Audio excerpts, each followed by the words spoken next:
que vous publiez dans la collection blanche chez Gallimard. Deux nouveaux livres. D'abord, Nager avec les piranhas, carnet guyanais. Et puis le désir ultramarin, les marquises après les marquises. On va en parler. Mais d'abord, l'actualité. Fusillade, 26 morts dans une église au Texas. Au-delà de la liberté du port d'armes, comment analysez-vous la fréquence et la violence de ces fusillades aux États-Unis ? C'est la société américaine qui est à interroger ou à questionner. C'est vrai que quand Trump dit les armes à feu ne sont pas en cause. Il dit les armes ne sont pas le problème. Voilà. Ouais. Alors tout le monde dit évidemment c'est n'importe quoi, etc. Il n'a pas complètement tort. Vous savez, c'est le proverbe chinois, le sage montre la lune, l'imbécile regarde le doigt. On se dit il y a des armes, c'est bien, ce sont les armes qui sont la cause d'eux. Pourquoi des gens se comportent-ils comme ça? C'est-à-dire descendent-ils un jour de leur voiture pour aller envoyer une rafale dans une église où des gens sont en train de prier leur Dieu? C'est ça vraiment la question à poser. Je pense que ça révèle une pathologie plus profonde du peuple américain. Oui, une pathologie sociale, une pathologie du peuple américain, puis une pathologie de l'Occident en général. C'est-à-dire que toutes ces télévisions qui nous montrent violence, brutalité, cette espèce de virtualité qui nous invite à tuer et à jouir de tuer en disant « massacrez-moi tout ça », on fait de la publicité pour des jeux vidéo où le virtuel, le réel se trouvent mélangés. Tous ces gens qui sont un peu ratés dans la vie découvrent une puissance à moindre frais, c'est-à-dire d'un seul coup, vous arrosez les gens, vous les tuez, le lendemain, il y a votre nom, votre visage partout sur les écrans de télévision et vous accédez à une espèce d'immortalité, le fameux quart d'heure de célébrité d'Andy Warhol. Ouais. Et on peut imaginer que pour des esprits un peu simples et un peu courts, ça puisse suffire. Alors on met des idéologies derrière tout ça, hein, le suprématisme blanc, enfin le racisme, ce genre de choses. Rien de très étonnant dans une société qui cultive la brutalité et la violence. Alors mercredi, cela fera un an que Donald Trump a été élu président des États-Unis. Et tant qu'il sera président des États-Unis, on sait de toute façon qu'il n'y aura pas de contrôle des armes aux États-Unis. Oui, il faut arrêter de voir les choses en noir et blanc en estimant que les démocrates c'est toujours très bien, les républicains c'est toujours moins bien. Barack Obama s'est trouvé 2 mandats au pouvoir, ça fait 10 ans, et en 10 années il n'a rien fait contre les armes. Il y a beaucoup de choses qu'il aurait dû faire, supprimer Guantanamo, résoudre le problème israélo-palestinien, etc. Donc il n'y a pas le bien, le mal. Ça ne fonctionne pas comme ça aux États-Unis. C'est plus compliqué. C'est-à-dire que Trump n'a pas tous les pouvoirs. Aux États-Unis, le système est complexe. C'est un véritable fédéralisme avec une véritable indépendance, une véritable autonomie. Vous voyez bien d'ailleurs que Trump ne peut pas tout faire. Il peut gueuler, il peut envoyer des tweets, il peut dire des grossièretés. Le monde entier se jette là-dessus, mais on voit bien qu'il ne peut pas tout faire. Et vous, alors il nous reste 3 ans. Qu'est-ce que vous vous dites avec Trump? Vous vous dites plus que 3 ans à tenir, ou vous vous dites qu'il est Donald Trump inhérent au déclin de l'Occident dont vous parlez dans vos livres? Oui, c'est un prototype. C'est facile à voir. C'est-à-dire ce personnage qui est un impulsif total, qui tweete tout et n'importe quoi, dans la brutalité, dans la violence, qui insulte le dictateur nord-coréen en imaginant qu'une insulte pourrait n'avoir aucun autre effet que l'insulte et qu'il est seul au monde. C'est un petit garçon. Mais la société américaine est une société d'enfants. Ce sont des gens qui mangent des pop-corn, qui sont devant leur télévision, qui jouent avec des armes à feu, qui sont dans cette espèce de simplicité. Il a 12 ans d'âge mental, c'est-à-dire que c'est un enfant roi. Il peut pas accepter qu'on puisse lui dire qu'on n'est pas d'accord avec lui, donc il envoie des tweets et puis voilà. Sauf que le monde est compliqué, bien plus compliqué que ce qu'il peut imaginer, et que il y a un dictateur nord-coréen qui, lui, est en train de prendre tous ces tweets-là au sérieux, et c'est grave pour l'avenir de l'humanité, on peut dire. Alors, vous publiez, Michel Onfray, dans la collection blanche de chez Gallimard, 2 nouveaux livres. Je le disais d'abord, Nager avec les piranhas, carnet guyanais, un livre qui raconte votre voyage dans la région de Guyane où vit le peuple amérindien des Wayanas, une population détruite quasiment par la modernité occidentale et le jacobinisme français. Vous écrivez « Les peuples dits premiers sont par la faute de l'électricité, d'Internet, de la télévision et du centralisme républicain devenus des peuples derniers ». Donc, plus que de faire un musée Quai Branly, est-ce qu'il n'aurait pas mieux valu respecter et prendre en compte leur réalité? Le propre d'un musée, c'est qu'on y met des choses mortes. Quand l'art n'est plus vivant, et il entre dans un musée. Et effectivement, le Quai Branly fait la démonstration que toutes ces œuvres d'art, toutes ces œuvres dont on dit qu'elles sont des œuvres d'art, le sont devenues parce qu'elles ont cessé d'être des œuvres sacrées. À l'origine de l'art, il y a toujours du sacré. Les Christ, les Vierges, toutes ces choses de notre Occident, ce sont d'abord des offrandes votives, des choses qu'on fait pour les dieux, pour être agréable aux dieux. Et c'est la même chose avec tout ce qu'on trouve au musée du Quai Branly.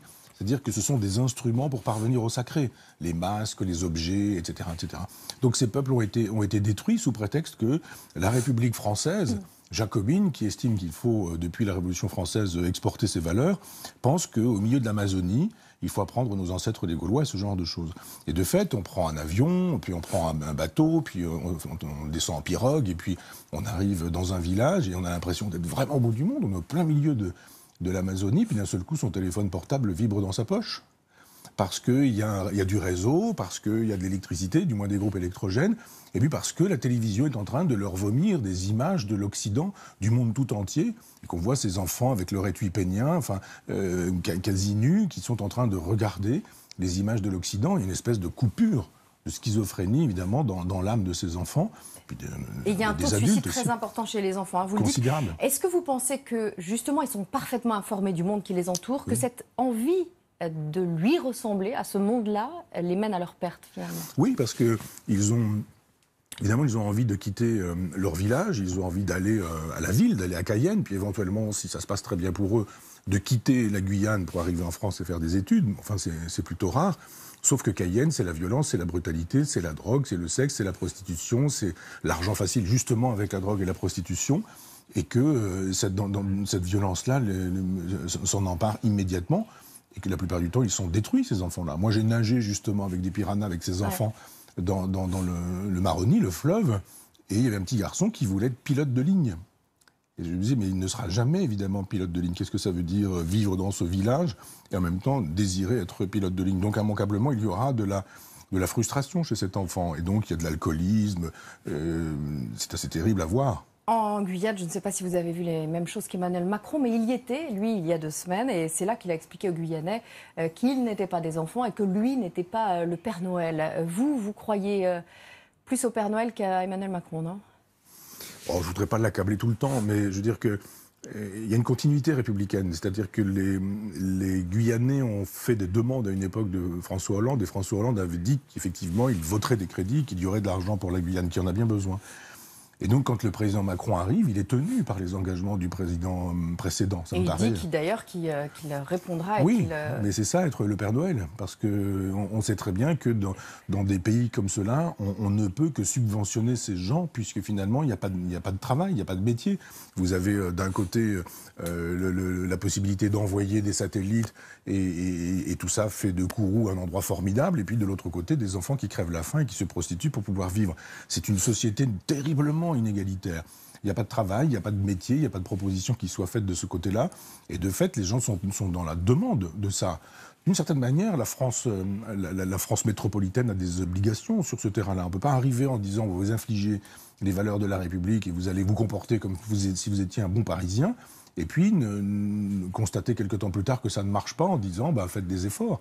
Non, il y avait une spécificité à prendre en cause, c'est le problème catalan, c'est le problème des Corses, le problème de la Guyane, il y a des spécificités régionales et provinciales, et notre République n'a pas su faire avec. Alors on sait que vous n'aimez pas vraiment Emmanuel Macron et qui vous le rend bien. Qu'est-ce qu'il a fait de moins pire ces derniers temps, parmi ses actions, et qu'est-ce qu'il a fait le pire du pire, ce serait quoi ? Non, je ne veux pas rentrer dans ce jeu en disant il faut absolument lui taper dessus. Non, je ne veux pas forcément lui taper dessus, mais dans les actions qu'il a menées, dans les réformes qu'il a engagées récemment, pour vous, laquelle vous paraît vraiment la plus condamnable parmi ces réformes ? Il fait ce pourquoi il a été élu. Hein. Je vous le rappelle que voilà quelqu'un pour lequel je n'ai pas voté, pour lequel plein de gens ont voté parce qu'ils ne voulaient pas voter pour Marine Le Pen, ou qui ont voté pour lui par défaut. Donc peu de gens adhèrent véritablement à son projet ou à son propos. Mais globalement, voilà quelqu'un qui est arrivé en disant je vais faire ceci, je vais faire cela. Il est en train de faire ceci, il est en train de faire cela. Donc vous résignez plutôt ? Non, je me résigne pas, mais je me dis, moi j'aime bien la cohérence, la congruence. C'est-à-dire les gens qui arrivent au pouvoir avec des idées puis qui disent après finalement... c'est plus compliqué que ça, le budget, on ne pourra pas, et puis l'état des finances, on nous a laissé un passif, etc., l'héritage, enfin des choses habituelles. Lui, il ne dit pas ça, il fait ce pourquoi il a été élu. Moi, j'ai dit dès le départ... Il a ce mérite-là, donc ? Bah oui, au début, j'étais contre, et je suis toujours contre. Je dis simplement que je ne vais pas être contre, parce qu'il est en train de faire ce pourquoi il nous a dit qu'il faudrait les lire. Alors, vous avez encore fait la une de Valeurs Actuelles en compagnie d'Éric Zemmour et d'Alain Finkielkraut avec ce titre « Les vrais anti-Macron ». On se sent comment entre Zemmour et Alain Finkielkraut ? Pris en otage, pris au piège aussi en même temps. C'est-à-dire que des choses ont été dites par le président Macron contre moi, vraiment nommément, dans le journal du dimanche, où il avait été question de ces 3 personnages que nous sommes, et on avait été associés, alors que franchement, on ne pense pas du tout la même chose. Hein, pas vraiment. Donc c'est toujours un peu gênant de se trouver dans un camp qui n'est pas le sien. Et puis, le président Macron avait effectivement dit que notre discours était dominant et que, puisqu'il était dominant, il y avait une cellule qui avait été... Cellule riposte. Voilà, cellule riposte à l'Élysée. Il y a M. Faure qui s'occupe de cette cellule qui dit qu'il n'a jamais dit ça, parce que moi je l'ai eu au téléphone, ce monsieur dit mais non, j'ai jamais dit ça. Je dis mais vous êtes gentil, mais Macron a aussi dit sur moi, ce fameux monsieur Besson a dit des choses dans son... Il dit non mais c'est pareil, ce sont des propos. Je dis vous êtes fort sympathique, mais si ce que vous dites sur moi... Est-ce que vous vous sentez en danger pour autant? Non mais moi je m'en fous. Qu'est-ce qui peut m'arriver? Un contrôle fiscal?